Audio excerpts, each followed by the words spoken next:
2025 का ये चुनावी साल और इस चुनावी साल में प्रधानमंत्री नरेंद्र मोदी और लोकसभा में नेता प्रतिपक्ष राहुल गांधी दोनों बिहार आ रहे हैं।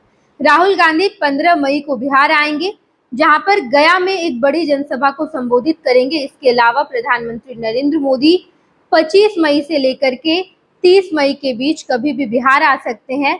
इस बात की जानकारी खुद बिहार बीजेपी के प्रदेश अध्यक्ष दिलीप जायसवाल ने दी है। बताते चले हम आपको कि जब इस साल बिहार में विधानसभा चुनाव है, तो चुनाव के लिहाज से इन तमाम बड़े नेताओं का आना लगा हुआ है। 4 महीने में राहुल गांधी 5वीं बार बिहार आ रहे हैं।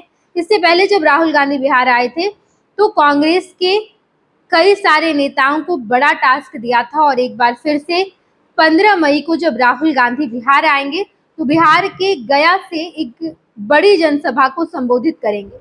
बताते चले हम आपको कि राहुल गांधी इस बार बिहार विधानसभा चुनाव में कांग्रेस को पूरे एक्टिव मोड में ला चुके हैं।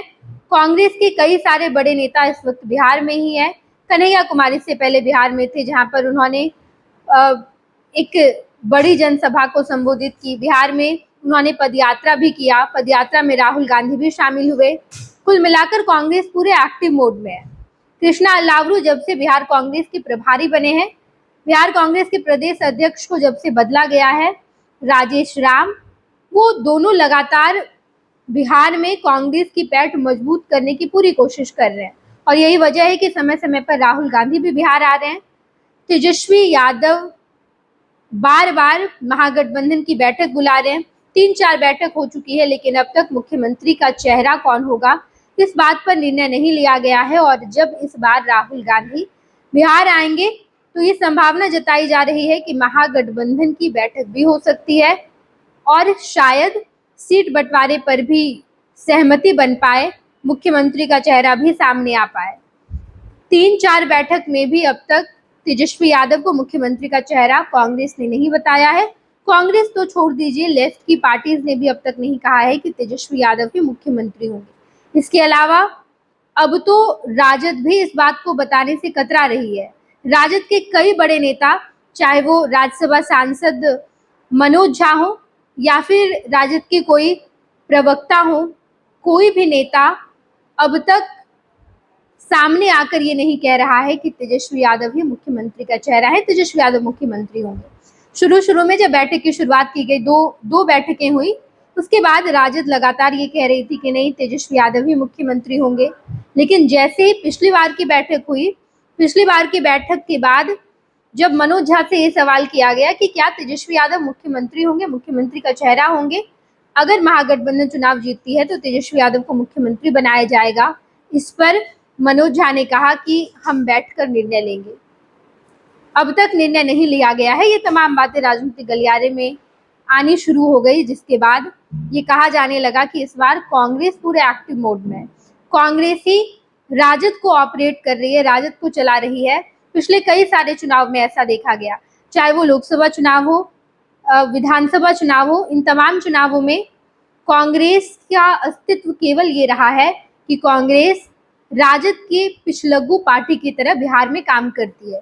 लेकिन इस बार कांग्रेस को ये गवारा नहीं है और यही वजह है कि कांग्रेस नए सिरे से काम कर रही है, पार्टी को मजबूती देने की कोशिश की जा रही है। इससे पहले जो कांग्रेस के बिहार प्रदेश अध्यक्ष थे अखिलेश प्रसाद सिंह, उन्हें बदल दिया गया। वो लालू प्रसाद यादव के बेहद करीबी माने जाते हैं और वजह भी यही सामने आई कि राहुल गांधी के करीबी हैं अखिलेश प्रसाद सिंह। वो पार्टी से ज्यादा अपने व्यक्तिगत संबंध के बारे में सोचते हैं, इस वजह से उन्हें प्रदेश अध्यक्ष के पद से हटा दिया जाए। और जब से राजेश राम बने, कांग्रेस के प्रभारी कृष्णा अल्लावरू को बनाया गया, तो कांग्रेस बहुत आक्रामक मोड में नजर आ रही है। और अब जब राहुल गांधी आएंगे तो कांग्रेस को मजबूती मिलेगी। राहुल गांधी लगातार बिहार विधानसभा चुनाव के लिहाज से बिहार का दौरा कर रहे हैं, बिहार को समझने की कोशिश कर रहे हैं, बिहार में अपनी पार्टी को मजबूत करने में लगे हुए हैं और यही वजह है कि बड़े बड़े नेता भी बिहार आ रहे हैं। कांग्रेस के कई सारे नेता बिहार आना शुरू कर चुके हैं और ऐसे में जब राहुल गांधी 15 मई को गया आएंगे तो एक बड़ी जनसभा को संबोधित करेंगे। ये रैली कांग्रेस के लिए एक बड़ी रैली मानी जा रही है, जिससे पार्टी को मजबूती मिलेगी। विधानसभा चुनाव में किस तरीके से पार्टी का प्रदर्शन रहेगा, सीट बंटवारा कैसे हो, इसके अलावा कैंडिडेट को टिकट कैसे देगी कांग्रेस, इस पूरी रणनीति पर काम किया जाएगा। जब राहुल गांधी बिहार आएंगे तो कांग्रेस को क्या बड़ा टास्क मिलता है, ये देखना दिलचस्प रहेगा। हम आपको तमाम खबरों से रूबरू कराएंगे। आप देखते रहिएगा स्वच्छ बिहार झारखंड। आयुष्मान भारत के तहत निशुल्क surgery Netaji Subhash medical college एवं हॉस्पिटल में जनरल सर्जरी, नेत्र surgery, ENT surgery, ortho surgery, प्रसूति एवं स्त्री रोग सर्जरी की सुविधा आयुष्मान भारत के तहत उपलब्ध है। साथ ही बीमा कंपनी के द्वारा इलाज की सुविधा। NSMCH, अम्हारा, बिहटा, पटना।